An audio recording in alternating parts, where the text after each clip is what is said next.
રાજકોટ મહાનગરપાલિકા દ્વારા ત્રણેય વોર્ડમાં ઝોનમાં તેમજ દરેક વોર્ડમાં થઈને રાજકોટ મહાનગરપાલિકા મે જૂનમાં 7228 સેમ્પલ લેવામાં આવેલા હતા, જે રેસિડ્યુઅલ ક્લોરીન ટેસ્ટ કરતા હોય. આ ઉપરાંત 262 સેમ્પલ બેક્ટેરિયોલોજીકલ માટે લેવામાં આવેલ.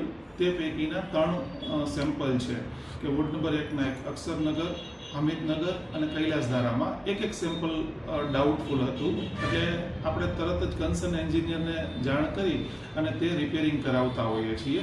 પ્લસ બેક્ટેરિયોલોજીકલ સેમ્પલ ત્યારબાદ પણ લેવામાં આવે અને એ સેમ્પલ ફિટ આવી ગયેલ છે. એટલે આ જે રિપોર્ટ છે એ અત્યારે ઓકે છે.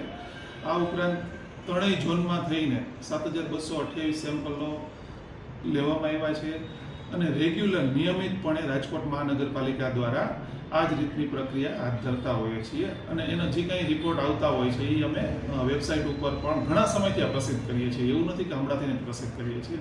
તમે જોઈ શકો છો રાજકોટ આરએમસીની વેબસાઇટ ઉપર ઘણા સમયથી આ પ્રકારના રિપોર્ટ અમે આ જે સેમ્પલ છે એ 30/5/7/6 હતા. તે પછી રિપેરિંગ થઈ ગયા પછી પાછા રીસેમ્પલ કરવામાં આવતા હોય છે અને એ રીસેમ્પલ થઈ ગયા પછીની પ્રક્રિયા પાછી હાથ ધરી કે ભાઈ ટેસ્ટ ઓકે આવી ગયું છે તે પછી અમે પ્રસિદ્ધ કરતા હોઈએ છીએ. એટલે મોડો પ્રસિદ્ધ કરવાનો કે એવો કોઈ ઉદ્દેશ નથી.